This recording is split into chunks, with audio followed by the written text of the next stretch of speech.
Assalamualaikum warahmatullahi wabarakatuh. Perkenalkan, nama saya Dani Dailani dengan NIM A1C024100111 dari kelas B Prodi S1 Akuntansi. Jadi dalam video kali ini saya akan menjelaskan terkait materi bahasa Indonesia, yaitu bentuk kata. Nah, jadi bentuk kata adalah wujud atau bentuk sesuatu yang terbentuk melalui proses morfologis atau pembentukan kata. Dalam bahasa Indonesia, kata tidak selalu berdiri dalam bentuk dasar saja, tetapi dapat mengalami perubahan bentuk karena perubahan ini, penambahan imbuhan, pengulangan reduplikasi, penggabungan kata, komposisi, dan yang terakhir itu perubahan bunyi. Jadi contohnya itu misalkan seperti kata makan. Lalu apabila ditambahkan kata imbuhan seperti maka dia akan menjadi memakan, sehingga dia merupakan kata kerja yang aktif. Selanjutnya, adapun jenis-jenis bentuk kata itu sendiri. Secara umum bentuk kata dalam bahasa Indonesia dibagi menjadi 4 jenis. Yang pertama itu ada kata dasar. Kata dasar ini merupakan proses pembentukan apapun belum diberi imbuhan, belum diulang dan belum digabung. Contohnya itu makan, minum, olahraga, dan lain sebagainya. Jadi kata dasar ini itu kata yang tanpa diberikan imbuhan pun dia bisa mempunyai makna sendiri, atau kata baku lah kita sebut. Lalu yang kedua itu ada kata berimbuhan atau afiksasi. Kata afiksasi ini adalah kata yang terbentuk dari kata dasar yang diberi imbuhan atau afiks. Dalam bahasa Indonesia itu disebut afiks ya. Adapun jenis-jenis imbuhannya itu ada banyak. Yang pertama itu ada prefiks, yaitu imbuhan yang diberikan di awal seperti kata medi, ke, ber, ter, sepe, dan lain sebagainya. Seperti contohnya itu tulis menjadi menulis, lihat menjadi melihat, kerja menjadi kerja. Jadi kata-kata yang awalnya ini tanpa imbuhan dia memang memiliki makna, tapi setelah diberikan imbuhan dia mungkin bisa digabungkan menjadi suatu kalimat. Lalu untuk imbuhan yang kedua itu dia namanya surfiks, yang dimana imbuhannya itu diberikan di akhir, seperti ajar menjadi mengajarkan, isi menjadi isian. Terus yang ketiga ada infiks atau sisipan. Contohnya itu l, m, r, in. Situ tuh contohnya seperti gigi menjadi gerigi. Jadi dia menjadi banyak bahasa atau banyak kata.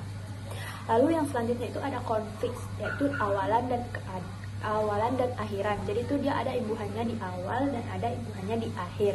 Seperti contohnya itu adil menjadi keadilan.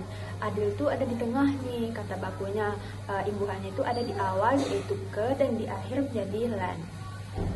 Lalu selanjutnya ada kata ulang atau reduplikasi.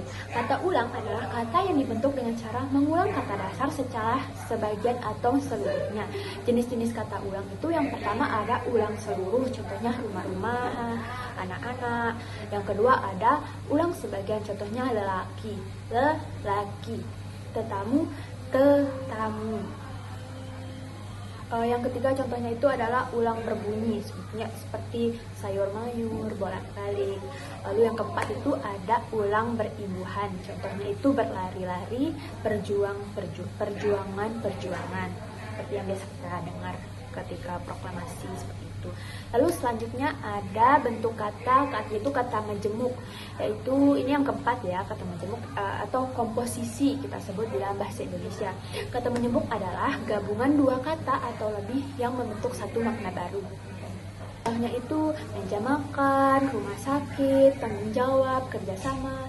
Nah, ciri kata majemuk itu tidak bisa disisipi kata lain atau maknanya itu berbeda dari makna aslinya. Contohnya itu rumah sakit, rumah yang sakit, bukan dikatakan dalam rumah sakit, tapi rumah yang menampung orang-orang yang sakit, tempat orang berobat, itu dikatakan dengan rumah sakit. Adapun contoh penerapan dalam kalimat bentuk kata, yang pertama itu ada kata dasar, contohnya itu makan. Kalimatnya itu saya makan di pagi hari. Lalu kemudian ada kata berimbuhan, membaca, yang mana dia membaca buku di perpustakaan. Kemudian ada kata ulang, yaitu anak-anak. Anak-anak sedang bermain di taman. Lalu yang terakhir itu ada kata majemuk. yaitu contohnya itu tanggung jawab. Itu tuh artinya merupakan suatu sifat ya teman-teman semua. Nah, selanjutnya di sini apa sih fungsinya kita mempelajari bentuk kata? Yang pertama itu kita dapat mempelajari bentuk kata penting karena membantu yang pertama memahami struktur bahasa Indonesia, yang kedua menulis dengan baik dan benar, yang ketiga menambah kosakata, dan yang terakhir adalah menghindari kesalah penggunaan kata. Nah, itu dia dari semua penjelasan terkait dengan bentuk kata yang sudah saya paparkan di penjelasan sebelum-sebelumnya. Demikian video kali ini, semoga bermanfaat bagi teman-teman semua. Sekian, Assalamualaikum warahmatullahi wabarakatuh.